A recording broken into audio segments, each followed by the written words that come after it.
Good afternoon, sir. Actually, I have a bad news for you. Ano yun? Galing akong hospital at nakausap ko ang doktor mo. Anong sabi? Lumabas ng resulta na may taning na daw ang buhay mo.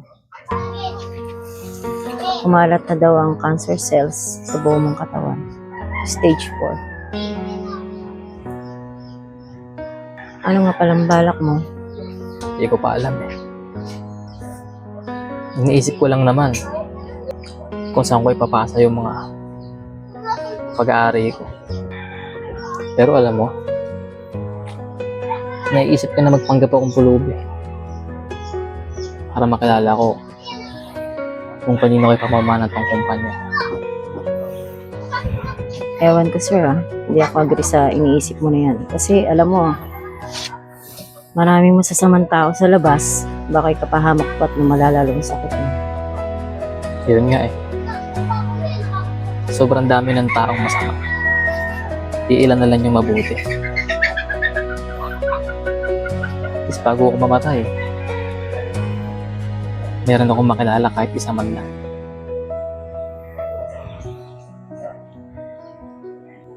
Siguro naman, meron pang ibang tao na merong mas deserve na makuha tong kumpanya. Ikaw, sir. Kung ano yung nasa isip mo, yung nararamdaman mo. Ano nga palang sabi ng doktor? Hanggang kailan na lang ako? 1 or 2 months? Maraming salamat. Okay, sir. Kumigaw na. Sige.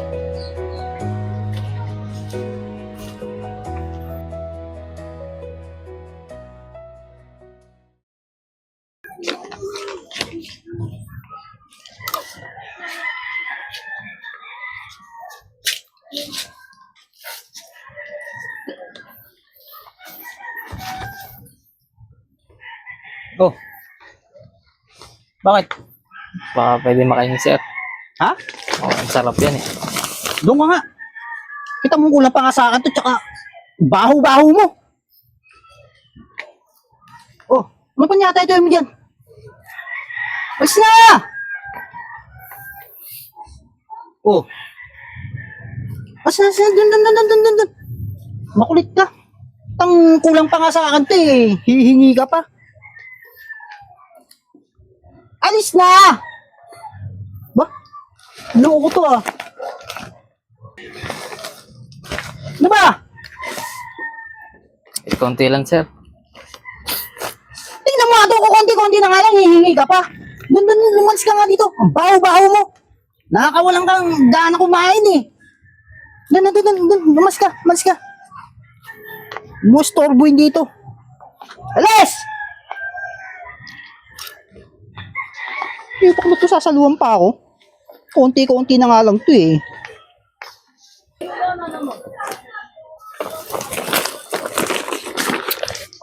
Pwede na nga. Te, Uy, ano ba? Huwag mo nga akong hawakan. Tungus-tungus mo, baho-baho mo pa. Kabwisit. baka pwede naman konting barya. Mangingi ka ng barya, tingnan mo nga yung tsura ko. Mas mukha pa ata ako ng pera sa'yo. Bala nga dyan.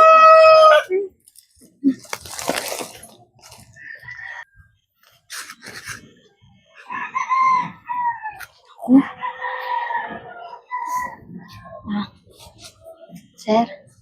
Sir, bangon ka dyan, dali. Baka pagalitan ka na may-ari dito. Bangon ka dyan.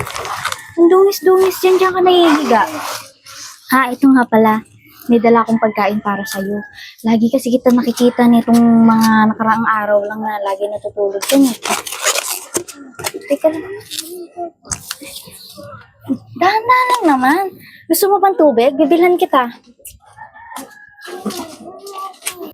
Maraming salamat po.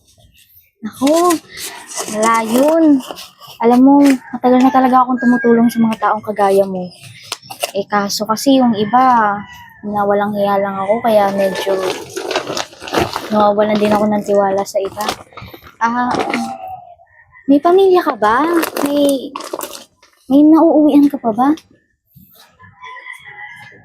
Wala. Oo. Ah, gusto mo bang sumama sa akin? Mag-isa lang kasi ako sa bahay. Patutuloyin kita doon. Kahit ilang... Para, malay mo, makahanap ka rin ng trabaho. Ay, nakakahiya ho eh. Naku, huwag ka nang mahiya. Ako lang to. Tsaka, willing naman akong tumulong sa mga kagaya mo. Kaso kasi, kaya hindi ko naman masyadong magawa yung gawa ng maliit lang din yung bahay ko. Ma'am, pasensya na ho. Nakakahiya ho kung sasama pa ako sa inyo eh. Huwag ka mahiya. Iisa lang din naman ako. Tsaka alam ko namang wala kang masamang gagawin, di ba? Nakikita ko naman na mabuti kang tao. Okay ka lang? Naku. Uy. Tignan mo. Nagkakasakit ka na tuloy. Tara na, kumama ka na sa akin. Tutulungan kita. Basta magtiwala ka lang din sa akin, okay? Sige na, tara na. Umayo ka na dyan. Naku, pasensya ka na. Makalat yung bahay ko. Hindi ko na kasi naaasikaso ng ayos eh. Okay lang po. Totoo yan, ang laki nga po ng bahay niyo eh. Naku, malaki na sa'yo to. Nakakahiya po. May kasama po ba kayo dito? Kamahiya. Wala akong kasama dito. Kaya nga, minsan nakatatakot ako dito. Minsan doon ako natutulog sa kaibigan ko. Yan po ba? Mm-mm. Tanong ko lang ho. Anong lugar po ba?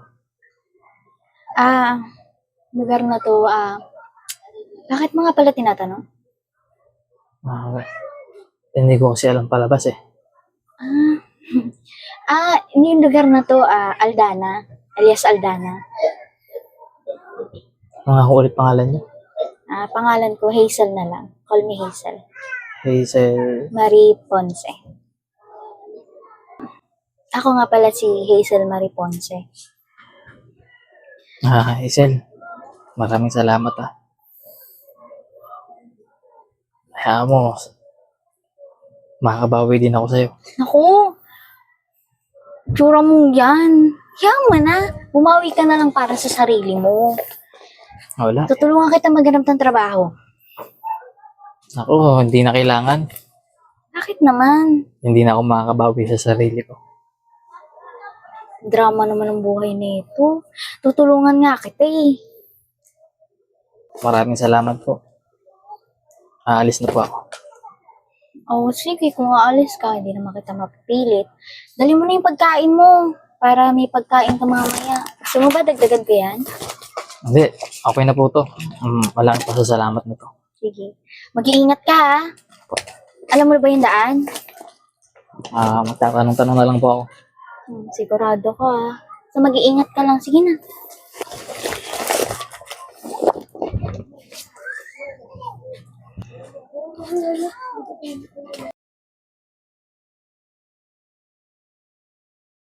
Kamusta na po, sir? Kamusta na ang pakiramdam niyo? Hindi ko maintindihan eh. Pero alam mo, tingin ko malapit na ako eh.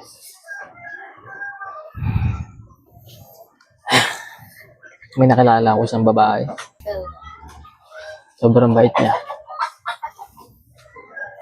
Tingin ko nakakita na ako ng pagpapasahan ko ng kumpanya. Sigurado na ba kayo dyan, sir? Ito na yung last will and testament ko habang buhay pa ako. Okay, sige po. Aayusin ko lahat ng papeles para Gusto ko maisalin sa kanya lahat ng ari-arian. puntahan mo siya. Ito yung address niya. Diyan siya nakatira. Okay, sige po, sir. Gagawin ko po. Sir! Sir! Halika na, pumunta na po tayo ng ospital! Guard! Iwan mo na ako. Sir! Iwan mo na ako. Sir, kailangan na po natin pumunta ng ospital. Bilis na.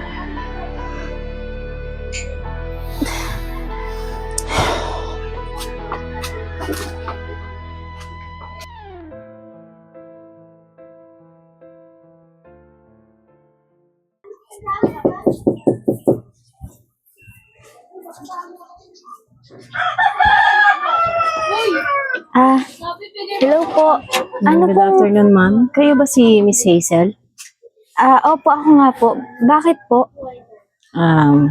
May gusto lang akong sabihin sa'yo. Importante. Hindi ko po maintindihan. Ano pong ibig niyo sabihin? Pwede bang pumasok? Opo, sige po, pasok po kayo.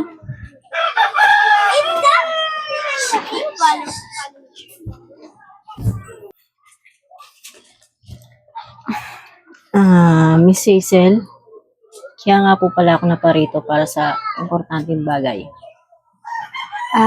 Gaya po ng ano. Actually, ako po yung personal na attorney ni Mr. Smith.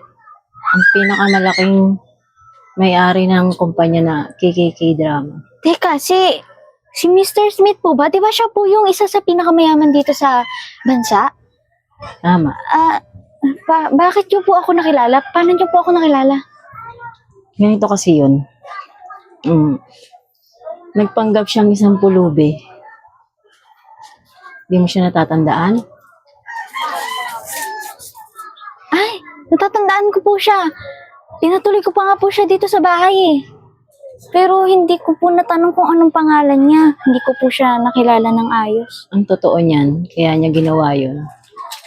Para malaman kung meron talagang mabuting kalooban na isang tao na tutulong sa kanya sa kalagayan niya ngayon. Dahil kaya niya ginawa yun, para yung lahat ng ari-arian niya ay maipamana niya. Teka lang po eh.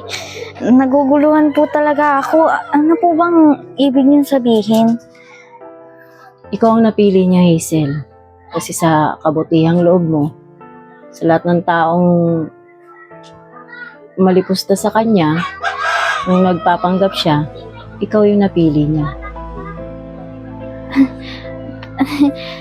Ako po? Mm-mm. Wag naman po kayo magbiro ng ganyan eh. Ang yaman-yaman po ng tao na yan. Tsaka may pamilya po siya, di ba? Bakit hindi niya na lang po ibigay sa pamilya niya? Nag-iisa lang siya. Nag-iisa lang siyang tagapagmana ng kanyang mga magulang. Malungkot nga lang dahil nagkaroon siya ng malubhang sakit, kaya niya ginawa ang lahat ng yun. Naganap siya ng taong kapag-iiwanan ng lahat ng kanyang ari-arian. Naku, nasa na po siya? Kamusta na po siya? Wala na siya eh.